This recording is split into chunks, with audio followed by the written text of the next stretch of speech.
morning. Welcome to 36 headlines. నేడు Telangana cabinet సమావేశం బ్రిజేష్ తీర్పు ఇన్పుట్ సబ్సిడీపై చర్చ.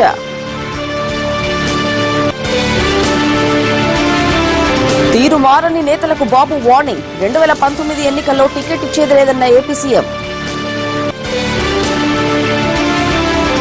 నిజాం షుగర్ ఫ్యాక్టరీ కోసం ఆందోళనలు. ప్రభుత్వ పరం చేయాలంటున్న టీ కాంగ్రెస్. నేడు పోలీస్ సంస్మరణ దినోత్సవం ఘనంగా జరుపుకుంటున్న రాష్ట్రాలు.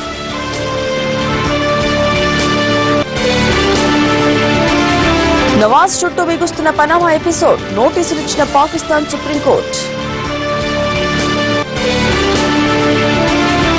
అమెరికా అధ్యక్ష ఎన్నికలపై ఓటర్లలో ఉత్సాహం. రికార్డు స్థాయిలో రిజిస్ట్రేషన్లు.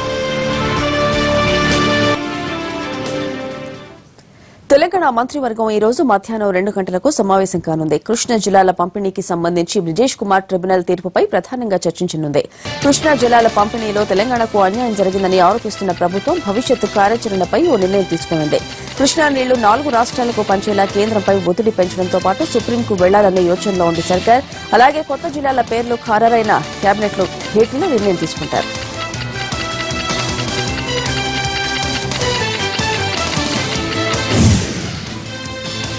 ప్రభుత్వం కొత్త సచివాలయం నిర్మించాలనుకుంటున్న క్రమంలో తెలంగాణ సెక్రటేరియట్లోని శాఖల తరలింపునకు సర్వం సిద్దమైంది. చీఫ్ సెక్రటరీ రాజీవ్ శర్మ మరోసారి భవనాలను పరిశీలించారు. ప్రస్తుతం సచివాలయంలో ఉన్న శాఖలను తరలించేందుకు 6 భవనాలను ప్రభుత్వం గుర్తించింది. ఈ రోజు జరిగే కేబినెట్లో శాఖల తరలింపుపై తుది నిర్ణయం తీసుకునే అవకాశం ఉంది.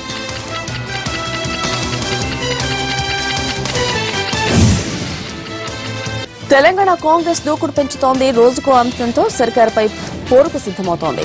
మాన్కోట రైతు గర్జనలో ప్రభుత్వంపై విమర్శనాస్త్రాలు సంధించిన నేతలు ఇవాళ శంషాబాద్ లో ఫీజు పోరు చేపట్టనున్నారు. ఫీజు రియంబర్స్మెంట్ రాని విద్యార్థులతో సభ ఏర్పాటు చేయనుంది.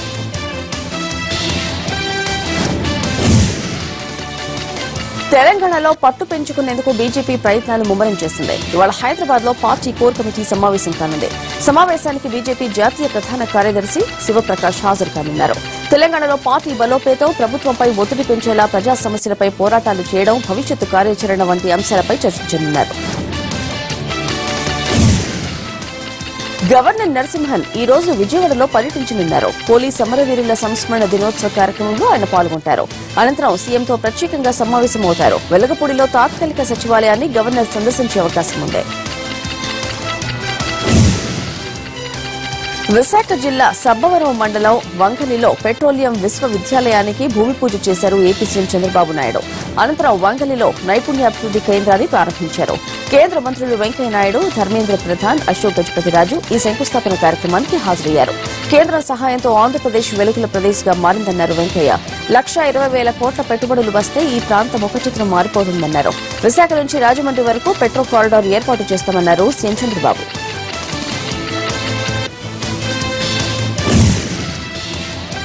తెలంగాణ ముఖ్యమంత్రి కేసీఆర్ జీవిత చరిత్ర ఆధారంగా ఓ చిత్రం తెరకెక్కబోతోంది. దీనికి మధుర శ్రీధర్ రెడ్డి దర్శకత్వం వహిస్తారు. రాజ్ కందుకూరి నిర్మాత. సినిమాలో కేసీఆర్ వ్యక్తిగత విశేషాలతో పాటు తెలంగాణ ఉద్యమం, ఆ సమయంలో టీఆర్ఎస్ అధ్యక్షుడిగా పోషించిన పాత్రను తెరకెక్కించబోతున్నారు. 2017 జూన్ 2న సినిమా షూటింగ్ ప్రారంభం కానుంది. 2018 ఫిబ్రవరి 17న కేసీఆర్ పుట్టినరోజు నాడు విడుదల చేసేందుకు సన్నాహాలు చేస్తున్నారు.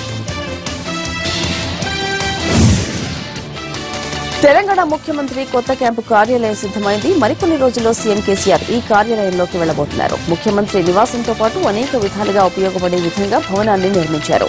గురువారం సీఎం దంపతులు పోచమ్మ విగ్రహ ప్రతిష్టాపన కార్యక్రమంలో పాల్గొన్నారు.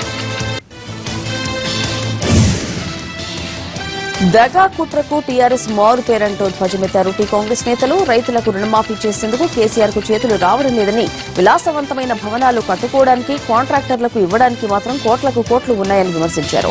మహబూబాబాద్ లో జరిగిన రైతు గర్జనలో టీఆర్ఎస్ పై నేతలు తీవ్ర స్థాయిలో విరుచుకుపడ్డారు. ముమ్మాటికి సర్కార్ రైతులకు ద్రోహం చేస్తుందని, మోసం, ద్రోహం అనేవి టీఆర్ఎస్ రక్తంలోనే ఉన్నాయని ఆగ్రహం వ్యక్తం చేశారు. కేంద్రం ఇచ్చిన ఇన్పుట్ సబ్సిడీని కూడా రాష్ట్ర ప్రభుత్వం కాంట్రాక్టర్లకు బదిలీ చేస్తుందని ఆరోపించారు. ఆసియా ఖండంలో ప్రఖ్యాతిగాంచిన నిజాం డక్కన్ షుగర్ ఫ్యాక్టరీని ప్రభుత్వ పరం చేసుకుని రైతులకు న్యాయం చేయాలంటూ కాంగ్రెస్ పార్టీ ఆందోళన బాట పట్టింది. 100 రోజుల్లో ఫ్యాక్టరీని ప్రభుత్వ పరం చేస్తారన్న కేసీఆర్ మాట తప్పి రైతులకు మోసం చేస్తున్నారని ఆరోపిస్తూ నిజామాబాద్ జిల్లాలో పాదయాత్ర చేశారు నేతలు. ఫ్యాక్టరీ విషయంలో ప్రభుత్వ తీరును నిరసిస్తూ కేసీఆర్ పై మండిపడ్డారు.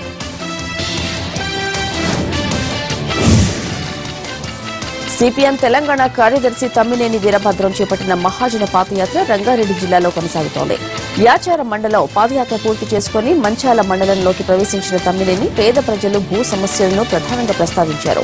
యాత్ర చేస్తున్న నేతలకు ప్రజలు తమ సమస్యలు విన్నవించుకున్నారు.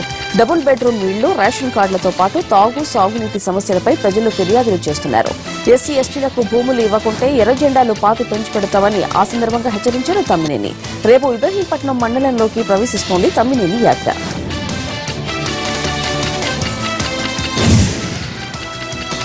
అనంతపురం జిల్లా ఎంపికుంట మండలం సోలార్ హబ్ లో భూములు కోల్పోయిన రైతులకు పరిహారం చెల్లించాలని సిపిఎం చేపట్టిన కార్యక్రమం ఉద్రిక్తతకు దారితీసింది. ఆ పార్టీ నేత రాఘవులతో పాటు మరికొందరు కార్యకర్తలు సోలార్ హబ్ లోకి చొచ్చుకెళ్లడానికి ప్రయత్నించిన సమయంలో పోలీసులతో వాగ్వాదం, పరస్పరం తోపులాట జరిగింది. ఈ ఘటనలో స్థానిక సిపిఎం నేత కాలు విరిగింది. మరికొందరికి స్వల్ప గాయాలయ్యాయి. పరిస్థితి ఉద్రిక్తంగా మారడంతో రాఘవుల్ని అరెస్ట్ చేసి పోలీస్ స్టేషన్ కు తరలించారు.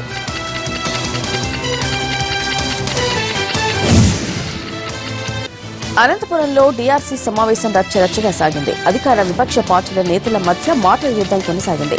జిల్లా అభివృద్దిపై చర్చిస్తున్న సమయంలో వైసీపీ నేతలు కొన్ని ప్రశ్నలు లేవనెత్తారు. అవి చినికి గాలివానగా మారి రెండు పార్టీల నేతల మధ్య మాటల తూటాలు పేలాయి. ఒకరిపై మరొకరు విమర్శలు చేసుకున్నారు. ప్రభుత్వం చేపట్టిన సంక్షేమ అభివృద్ది పథకాలను అధికార పార్టీ నేతలు ప్రస్తావిస్తే ప్రభుత్వం చేస్తున్న తప్పులను లేవనెత్తారు విపక్ష పార్టీ నేతలు. ఈ దశలో పట్టిసీమ మీద కూడా ఆరోపణలు, ప్రత్యారోపణలు చేసుకున్నారు. అయితే ఇది జిల్లా అభివృద్ది మీద చర్చ జరగాల్సిన సమయమని, రాజకీయ విమర్శలు వద్దంటూ వారించారు మంత్రి కామినేని.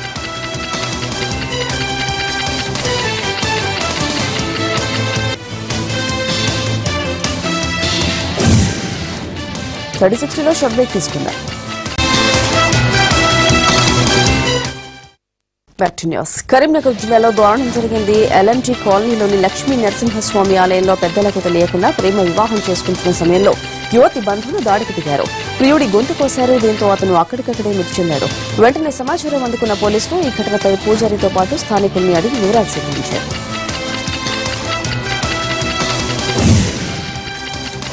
తెలుగు రాష్ట్రాల గవర్నర్ నరసింహన్ నరసరావుపేట పార్లమెంటు సభ్యుడు రాయపాటి సాంబశివరావును పరామర్శించారు. గుంటూరులోని ఆయన నివాసంలో కలుసుకున్నారు.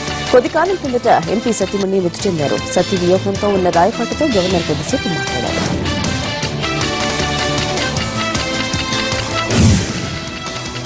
తూర్పుగోదావరి జిల్లాలో అధికార ప్రతిపక్ష నేతల మధ్య వాగ్వాదం జరిగింది. తాగునీటి సలహా మండలి సమావేశం రసాభసగా మారింది. రామచంద్రాపురం ఎమ్మెల్యే తోట త్రిమూర్తులు, వైఎస్ఆర్సీపీ ఎమ్మెల్సీ పిల్లి సుభాష్ చంద్రబోస్ పరస్పరం దూషించుకున్నారు. ఒకరిపై ఒకరు దూసుకువెళ్లారు. ఈ పరిణామంతో అక్కడున్న ప్రజాప్రతినిధులు అవాక్కయ్యారు. పరిస్థితి చేయి దాటుతున్న సమయంలో కాకినాడ ఎంపీ తోట నరసింహం, హోంమంత్రి చినరాజప్ప కలగజేసుకుని గొడవ సద్దుమణిగేలా చేశారు. ఖమ్మంలో తెలంగాణ నాన్ గెజిటెడ్ ఆఫీసర్స్ 70వ వసంతం వేడుకలు ఘనంగా జరిగాయి. మంత్రి తుమ్మల నాగేశ్వరరావు ముఖ్య అతిథిగా హాజరయ్యారు. తెలంగాణ ఉద్యమంలో కీలక పాత్ర టీఎన్జీ ఉన్నదని మంత్రి కొనియాడారు. కేంద్ర, రాష్ట్ర ప్రభుత్వాల మెడలు వంచే విధంగా సకల జనుల సమ్మె చేశారని గుర్తు చేశారు.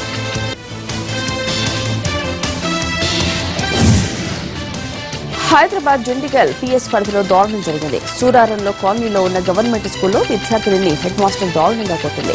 ఒక జడ వేసుకొచ్చిందనే నెపంతో తులసి అనే విద్యార్థిని హెడ్ మాస్టర్ రత్నకుమారి కట్టతో చితకబాదింది. తోటి విద్యార్థినుల ముందే డ్రెస్ చించేశారని బాధితురాలు ఆవేదన వ్యక్తం చేసింది. అప్పటికే పీఈటీ గుంజీలు తీయించి పనిష్మెంట్ ఇచ్చిన హెడ్ మాస్టర్ కనికరం లేకుండా ప్రవర్తించిందని ఆరోపించింది. బాధితురాలి పిన్ని వచ్చి నిందిస్తే మీ దిక్కున్న చోట చెప్పుకోవాలని వాపోయింది.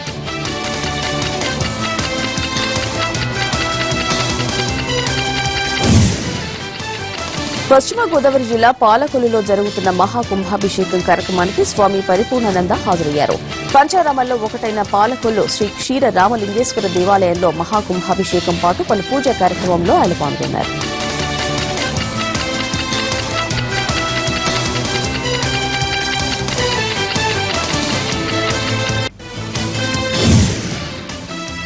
తమిళనాడు ముఖ్యమంత్రి జయలలిత కోలుకుంటున్నారు. లండన్ వైద్య నిపుణుడు జాన్ రిచర్డ్ ఎయిమ్స్ వైద్యుల పర్యవేక్షణలో అమ్మకు చికిత్స అందిస్తున్నారు. సింగపూర్ క్వీన్ ఎలిజబెత్ ఆసుపత్రి నుంచి వచ్చిన సీమా మేరీ అనే ఇద్దరు ఫిజియోథెరపిస్టులు జయ కోలుకునేందుకు సహాయం చేస్తున్నారు.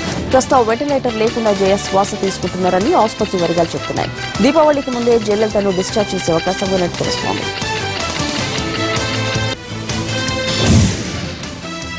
తన రాజకీయ వారసుడి విషయంలో స్పష్టతనిచ్చారు డీఎంకే అధినేత కరుణానిధి. తన తర్వాత డీఎంకే పార్టీని స్టాలిన్ నడిపిస్తారంటూ ఓ ఇంటర్వ్యూలో తేల్చి చెప్పారు.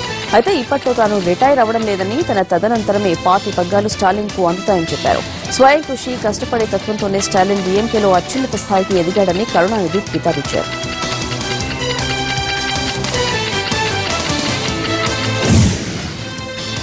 మరికొద్ది నెలల్లో ఉత్తరప్రదేశ్ అసెంబ్లీ ఎన్నికలు ఉన్నాయనగా ఆ రాష్ట్రంలో కాంగ్రెస్ పార్టీకి గట్టి ఎదురుదెబ్బ తగిలింది. కాంగ్రెస్ కీలక నాయకురాలు రీటా బహుగుణ బీజేపీలో చేరారు.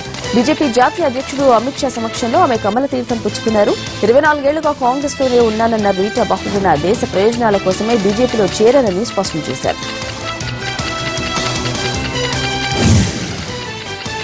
BJP MP Varun Gandhi honey trap లో చిక్కుకున్నారనే వార్తలు దుమారం లేపాయి. విదేశీ ప్రాస్టిట్యూట్స్ లో ఎరగేసిన వరుణ్ గాంధీ నుంచి దేశ రక్షణ రహస్యాలను విదేశీ ఆయుధ తయారీ కంపెనీలు సంపాదించాయని ఆరోపణలు సంచలనం రేపాయి.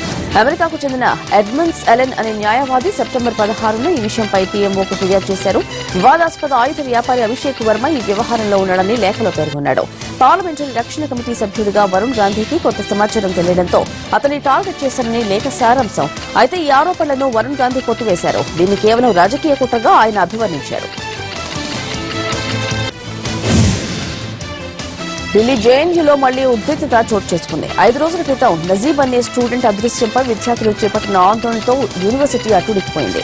వీసీ జగదీష్ కుమార్ తో పాటు అధికారులను 24 గంటల పాటు నిర్బంధించి గురువారం విడిచిపెట్టారు. క్యాంప్లో ఏబీవీపీ విద్యార్థులతో గొడవపడ్డ నజీబ్ ఆ తర్వాత అదృశ్యమయ్యాడు. దీని వెనుక ఏబీవీపీ హస్తముందని ఫ్రెండ్స్ ఆరోపిస్తున్నారు.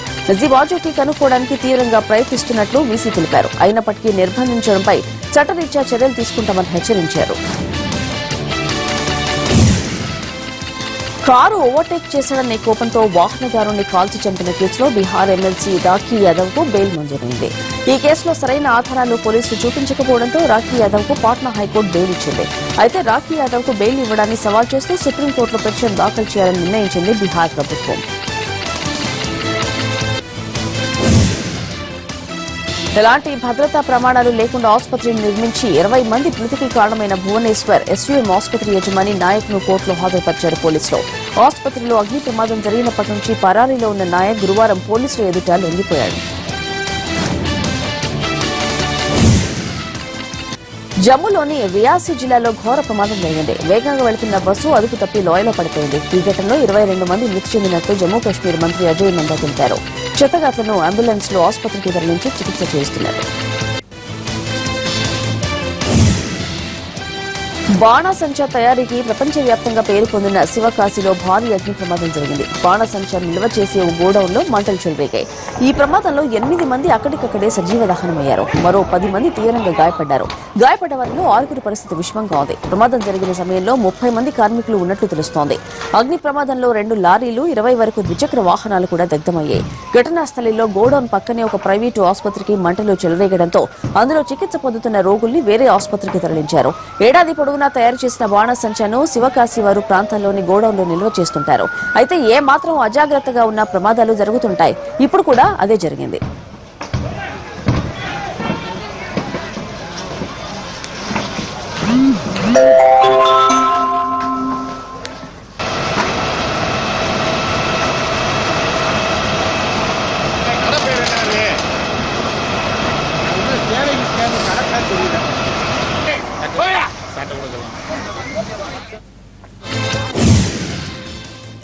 పశ్చిమ బెంగాల్లోని సింగూర్లో నానో కార్ ప్రాజెక్టు కోసం సేకరించిన భూముల్ని రైతులకు తిరిగి అప్పగించింది మమతా బెనర్జీ సర్కార్.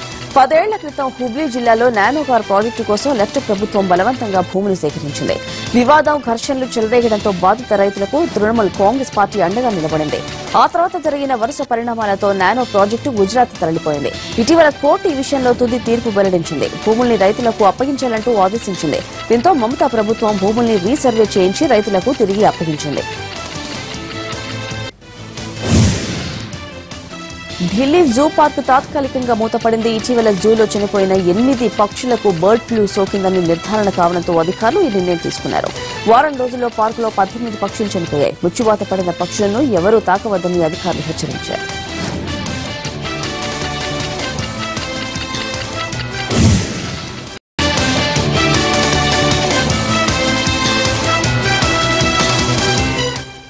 Back to news. విజయవాడలో జరుగుతున్న పోలీస్ సమరవీరుల సంస్మరణ కార్యక్రమంలో గవర్నర్ నరసింహన్ పాల్గొన్నారు. లైవ్ చూద్దాం.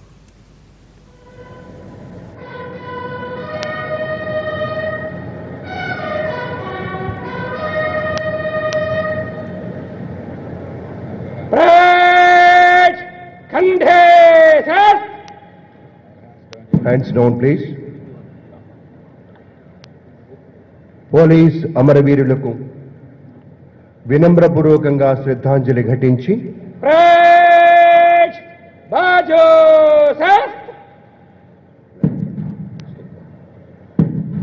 ఆదరణీయులు మన రాష్ట్ర ప్రథమ పౌరులు గవర్నర్ గారు తిరిగి ప్రధాన వేదికకి విచ్చేస్తూ ఉన్నారు.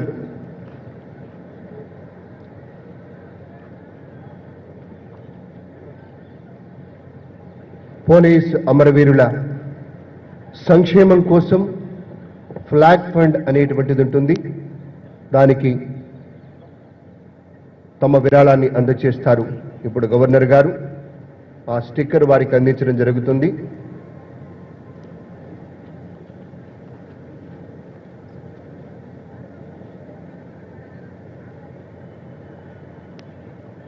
స్వయంగా ఒక ఐపీఎస్ అధికారిగా మనందరికీ చిరపరిచితులైన పెద్దలు ఆదరణీయులు మన రాష్ట్ర గవర్నర్ గారు పోలీస్ అమరవీరుల సంస్మరణ. జీహెచ్ఎంసీ బిల్ కలెక్టర్ నరసింహారెడ్డి ఇంట్లో ఏసీబీ అధికారులు సోదాలు నిర్వహిస్తున్నారు. జీహెచ్ఎంసీ అబిట్స్ బిల్ కలెక్టర్ గా పనిచేస్తున్న నరసింహారెడ్డికి ఆదాయానికి మించి ఆస్తులు ఉన్నట్లు గుర్తించారు ఏసీబీ అధికారులు. కూకట్పల్లి హెచ్ఎంటీ శాతవాహనగర్లోని నరసింహారెడ్డి నివాసంలో సోదాలు నిర్వహిస్తున్న ఏసీబీ అధికారులు ఇప్పటివరకు ₹1 కోటి ఆస్తులను గుర్తించారు.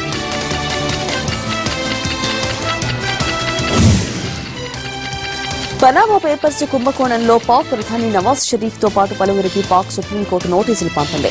పనామా పేపర్స్ లో షరీఫ్ ఆస్తుల వివరాలు కూడా ఉన్నాయని, ఈ కుంభకోణంలో ఆయన రెడ్ హ్యాండెడ్ గా దొరికిపోయాడని ఆ దేశానికి చెందిన తెహ్రీక్ ఇన్సాఫ్ అధినేత ఇమ్రాన్ ఖాన్ కేసు వేశారు. దీంతో సుప్రీంకోర్టు షరీఫ్ తో పాటు పలువురికి నోటీసులు జారీ చేసింది. ప్రస్తుతానికి ఈ కేసు విచారణను సుప్రీంకోర్టు 2 వారాల పాటు వాయిదా వేసింది.